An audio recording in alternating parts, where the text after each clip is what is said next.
Muhimu wa maboresho ya biashara zetu. Mwaka umepinduka.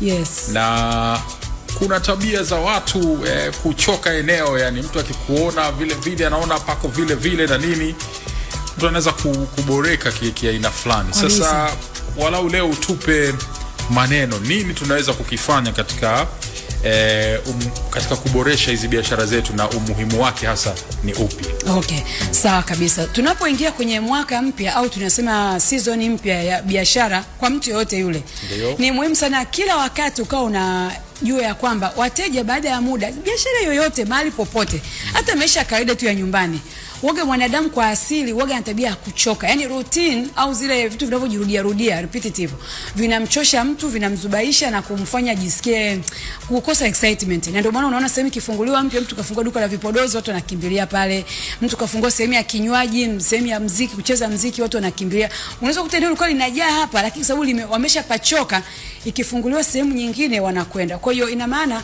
kila wakati unapokuwa ni mfanya biashara lazima uwe na idea mbalimbali za maboresho ili kusaidia create excitement kwa wateja, create hali mpya kwa wateja na wasiishiwe shauku na wasipachoke, unajua.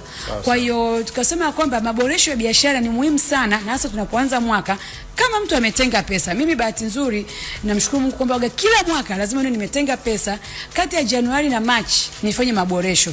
Yanaweza sio kile kitu, unaweza kutaba ni vyumba vya wageni, mwaka mwingine ikawa ni chumba cha mikutano, mwaka mwingine ikawa ni eneo la vinywaji pale na vitu kama hivyo. Kwa hiyo nikasema kuja niongee na watu ambao wanafanya biashara wenzangu ya kwamba kwa nini tunafanya maboresho ya biashara kila wakati. Kwanza naongeza first impression. Ile hali ukimwona mtu mara ya kwanza unapovutiwa naye, anavyokugusa kama sumaku. Kwa hiyo unapofanya maboresho, wateja wako au wale watu wanaoingia pale kila siku, kuna namna unawavutia na kuwa kama sumaku, wanajisikia kama sumaku. Kitu kipya, kiko fresh, kina energy mpya, kina nguvu mpya, kina muonekano mzuri, kina mvuto bora zaidi. Lakini pia inasaidia kufanya excitement. Mteja anapoenda mahali akakuta kitu kipya, wow. Kwanza yuko tayari kuspendi zaidi, yuko tayari kukaa muda mrefu zaidi, yuko tayari na ana enjoy zaidi ile hali ya upya. Ni kawaida kwa binadamu. Lakini pia inasaidia kufanya brand yako. Unajua unapokuwa ni mtu ambaye unaongezeka kila siku, kama sisi kwa mfano tuko kwenye biashara mwaka 31, unapokuwa umeweza ku retain wateja kwa miaka yote 31, sio kwa sababu ulivyojenga mwaka 1994 mpaka leo iko vile vile, hapana. Ni kwa sababu mwaka baada ya mwaka unaenda ukiboresha. Kwa hiyo unapokuwa unafanya maboresho, yani sasa nategemea mtu na mtu mwingine kila baada ya miezi 6 anafanya maboresho, mwingine kila miezi 3, mwingine kila baada ya mwaka, mwingine kila baada ya miaka kadhaa. Lakini kwa sisi mara nyingi ni kila mwaka, kwa sababu kiukweli ushindani ni mkubwa. Na unapokuwa wewe huongeza ubora, kumbuka kwenye biashara kuna watu wanazaliwa wapya. Kwa kama mimi na biashara za kumbi, kuna kumbi zinajengwa mpya. Kwa hiyo ni rahisi watu kuhama wakaenda kule.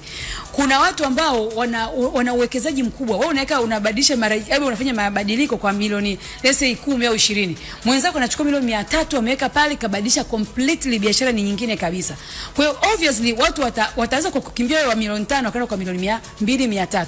Kwa hiyo ni muhimu sana, kwa sababu the more kuna washindani wanafanya vizuri zaidi au kuna watu wapya, the more wewe unazidi kurudi nyuma. Kwa hiyo kuna watu ambao biashara zao kiukweli ukienda ni mwaka wa 5, ni mwaka wa 7 ziko vile vile. Yani mtu hata bango, jitahidi mtu hata angalau bango badilisha, weka bango jipya linalowaka taa, lile limeshachoka, limeshapigwa jua, limeshapauka, ile sticker toa pale ndugu yangu. Weka sticker mpya, weka bango labda la kidigital la kileo. Jioni ya leo.